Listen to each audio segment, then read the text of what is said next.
마켓콕 헤드라인 시간입니다. 어제 장마감 이후에 나온 뉴스들부터 오늘 영향을 미칠 뉴스들까지 함께 체크해드리겠습니다. 오늘의 첫 번째 소식 보겠습니다.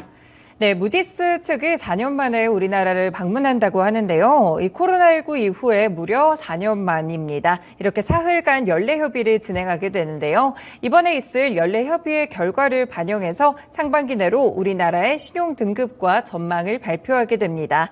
기재부는 무디스가 어제 추경호 경제부총리 겸 기재부 장관의 예방을 시작으로 오는 5일까지, 그러니까 어제부터 이뤄졌으니까 3일간이죠. 한국의 연례협의를 실시한다고 밝혔습니다. 이번 연례협의는 앞서 말씀드린 대로 4년 만에 이뤄지는 것인데요. 무디스의 협의단은 사흘간 기재부, 통일부, 행정안전부, 금융위원회, 한국은행 같은 다양한 기관들을 만나서 경제 동향도 듣고요. 전망과 정책 대응에 대해서 논의할 예정입니다.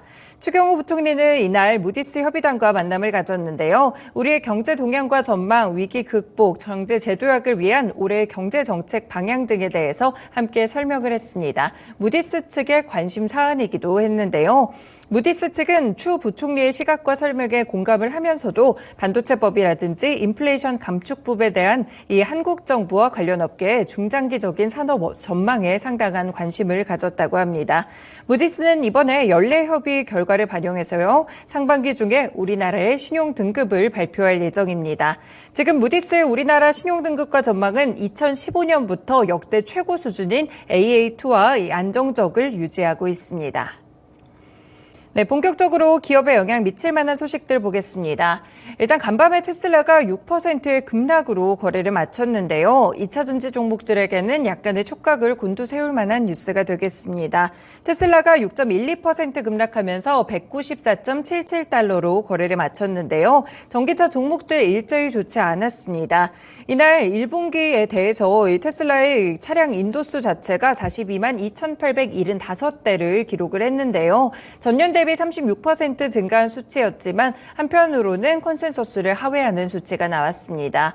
일단 테슬라에 대해서는 지금 좋지 않은 부분들이 점유율은 확대될 것으로 보이지만 가격 인하로 인해서 이익 마진이 훼손될 우려가 있다라는 평가들이 나오고 있는데요. 이날 예상을 웃도는 1분기와 4분기 출하와 생산 성적을 공개한 리비안 자동차도 함께 하락으로 거래를 마쳤습니다.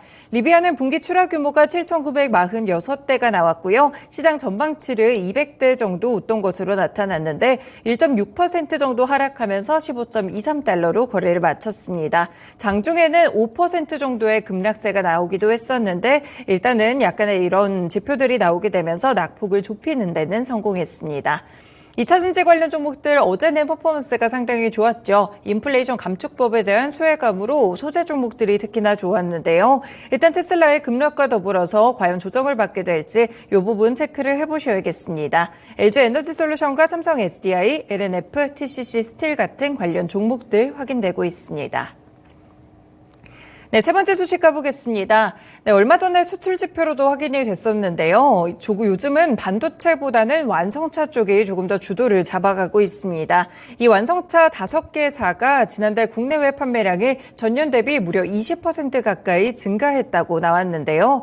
국내 완성차 5개의 3월 국내외 판매 실적이 73만 241대로 집계가 됐습니다. 업체별로 보시면 현대차가 가장 많은 차를 판매했는데요. 현대차는 전년 대비 21.3% 증가한 38만 1,885대를 판매했습니다. 내수시장 역시나 같은 기간 40.9% 늘어나면서 7만 4,529대를 출하했는데요. 출시된 7세대 그랜저가 판매를 이끌었습니다. 해외 시장에서도 전년보다 17.4% 증가한 판매 기록을 보여줬고요. 프리미엄 브랜드 제네시스는 총 12,735대를 판매했습니다. 그리고 현대차뿐 아니라 기아도 내수와 해외 판매가 모두 다 좋았는데요. 전년 대비 10.9% 증가한 수치를 기록했습니다. 다만 약간 부진했던 쪽은 르노코리아 그리고 한국 GM의 판매 수치였는데요. 약간 늘어났지만 그럼에도 불구하고 약간의 판매 부진이 확인이 됐습니다. 그리고 이제는 이름을 바꿨죠. 쌍용차에서 KG 모빌리티로. KG 모빌리티는 내수 시장에서는 8,904대를, 수출에서는 4,775대를 포함해서 총 총 13,679대를 판매했습니다. 확실히 지난 2018년 12월 이후에 5개월 만에 월 최대 판매가 나왔는데요. 전년 동월 대비 59.1% 증가한 수치였습니다. KG 모빌리티는 지금 내수 주력 모델 토레스의 판매에 힘입어서 상당히 잘 팔리고 있다고 하는데요. 실제로 토레스가 전년 동월 대비 74.5%나 증가한 판매 대수가 있었고요. 8,904대를 판매하게 됐습니다. 이렇게 보시면 반도체 수급난이 어느 정도 해소가 됐고 이제 완성차 업계들에서도 신차를 공격적으로 출시하게 되면서 이 효과를 톡톡히 누린 것으로 확인되고 있습니다.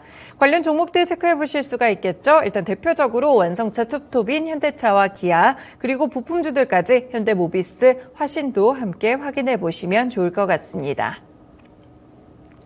네, 다음 소식 보시겠습니다. 지금 하나와 대우조선이 결합을 하려고 하고 있는데 거의 다 왔습니다. 그런데 변수가 오히려 우리나라가 되고 있는데요. 공정위가 어제 장마감 이후에 한화의 대우조선해양 인수와 관련한 심사 경과에 대해서 기자들과 브리핑을 했습니다. 이 경쟁 제한을 해소할 수 있는 자진 시정 방안을 당사자들과 마련 중이라고 밝혔는데요. 지금 공정위에 따르면 4차례 정도 하나와 대우조선 합병에 대해서 의견을 청취하는 자리를 가졌다고 합니다. 지난달 말까지 함정시장의 복수 경쟁자들의 의견도 함께 들었다고 하는데요. 양사가 합병을 한다면 정보의 접근이 차별되기 때문에 함정수주에 불리할 수 있다고 주장한 것으로 알려지고 있습니다. 지금 하나와 경쟁 제한을 우려할 해소할 자진 시정 방안을 마련하기 위해서 협의를 지난달 말부터 하고 있다라고 공정위 측이 밝혔습니다. 그런데 하나그룹이 공정거래위원회 브리핑 내용을 전면으로 반박했는데요. 하나 측은 공정위로부터 이 같은 제안을 받은 바가 전혀 없다고 강조를 했습니다. 하나 측은 공정위가 해당 내용들을 자신들과 협의 중이라고 밝힌 내용조차도 굉장히 사실과 다르다라고 밝혔는데요.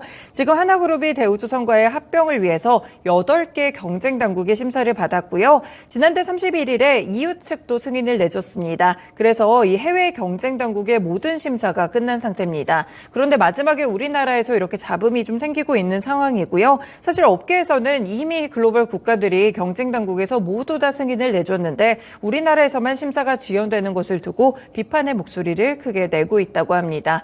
관련 종목들 2가지 체크가 되겠죠. 아무래도 경쟁 당사자들인 한화에어로스페이스 그리고 대우조선해양에 대해서도 함께 살펴보셔야겠습니다. 네, 다음 소식 개별적인 소식으로 체크해 보겠습니다.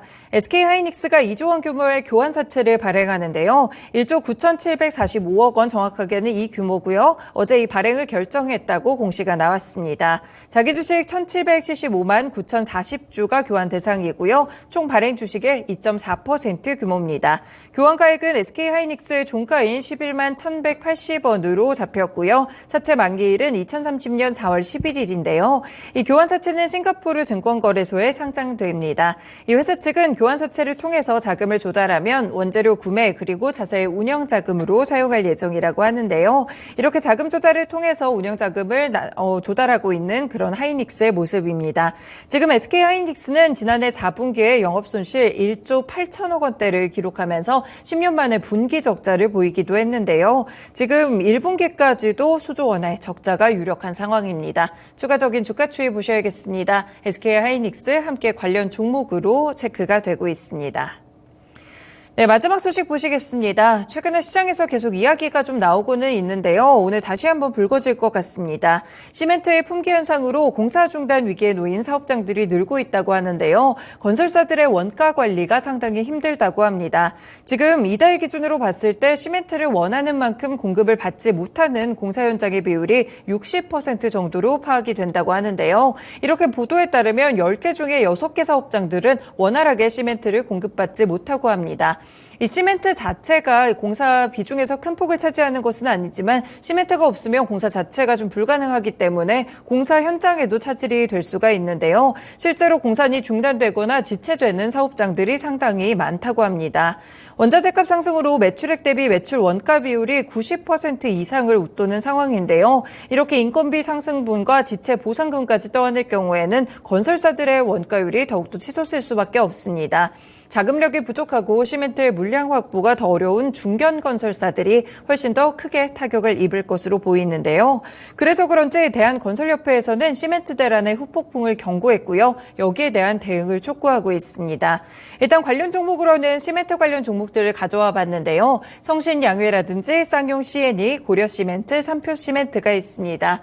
다만 시멘트 업체들에서만 국한되는 문제들은 아니고요. 결국에는 이 문제가 건설사들에게 번질 수가 있기 때문에 어제 좋은 모습으로 마감된 건설사 종목들 투자하실 때 이 부분을 생각하셔야겠습니다. 네, 이렇게 오늘 6가지 소식들 전해드렸습니다. 마켓콕 헤드라인이었습니다.